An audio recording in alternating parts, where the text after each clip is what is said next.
welcome. Make sure you subscribe to my channel. Hit the post notification bell to be notified every time I upload. So I'm going to talk about ways to help family members and friends and etc. to make it easier for survivors or victims to talk. First of all, reach out to the person if you're comfortable enough.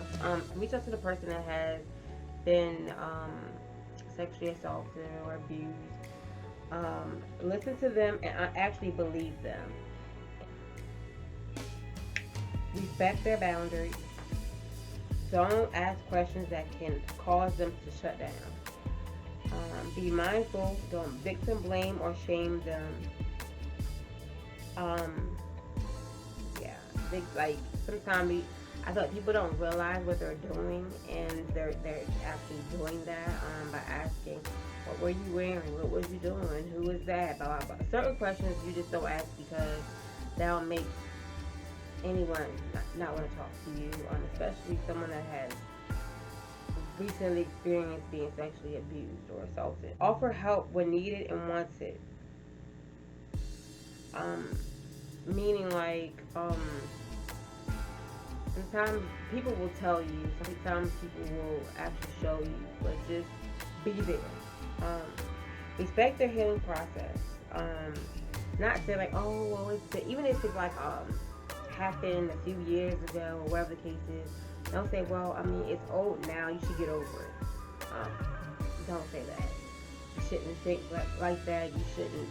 Yeah, that's hurtful, and it will make anyone not a survivor or a victim not want to talk to you. So be mindful of that, or make them feel bad about themselves because they feel like there's something wrong with them and why they can't get over what someone has done to them. Be patient with them. A lot of times when someone is a victim of sexual abuse, they're very emotional. They're going through ups and downs of their emotions, blaming themselves, asking a million questions in their head. And so much after, like, mad behind being sexually assaulted or abused. And of course, it's like the process. I don't know if I would call it healing because, like, you're just going through, like the survivor is going through different things, and they need people to be there genuinely and just be there. A shoulder to cry on, an ear to listen. Reassure them with your actions and words that you are there for them. Give them space when needed, but still show them that you're there for them. I feel like you have to be cautious of the things that you say and how you act around a victim or survivor of sexual abuse. You have to be mindful of the things you say sometimes. Just being there, like you being in their presence, you're just being there with them. That silence is all that they need at times. They don't need you to say anything. They don't need you to do anything. Just be there. Your presence means a lot. It's not about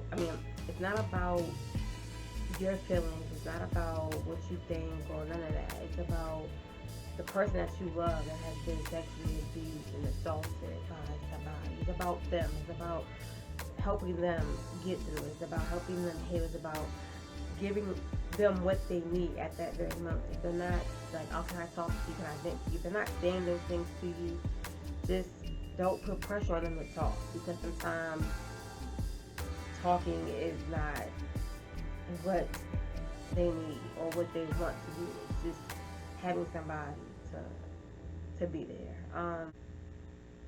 I was a child when, like I said this in so many, I was a child when I was hurt, and I don't know how. I don't remember how I acted or what I did or what I said. But if I always try to put myself in someone else's shoes, and that's why I'm so cautious of like the things that I say and how I say it on my videos, and for people that have reached out to me social media and just want to talk to me about things and share their stories, I just leave the floor open to them, to talk about whatever they want to talk about, they need to talk about, to get off their chest. That's what I do. I don't, I try not to overstep boundaries. I'm so cautious, and I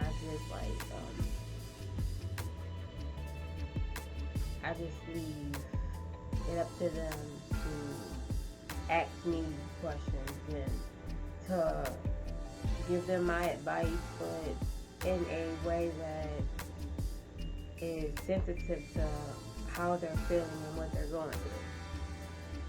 And that's what it's all about. You have to help the people that are hurting. And being sexually abused is traumatizing. It's hard to process, hard to go through as a victim or a survivor. And we need people in our corner that's going to be there for us and that's going to allow us to talk and to be comfortable with talking to you. Don't make it hard for victims or survivors to talk. Don't push them to do things that they don't want to do. If it's a minor and that's somebody, like, if it's a minor, that's something totally different. Of course, report it and give them, or help them get professional help, or whatever the case is. But you just have to, the main thing I want you guys to take from this, as family members and friends of people that have been sexually abused, and you want to be there for somebody, just be there. Just be there with your actions and just help them get through it. Thanks for watching. Make sure you like, comment, share, and subscribe.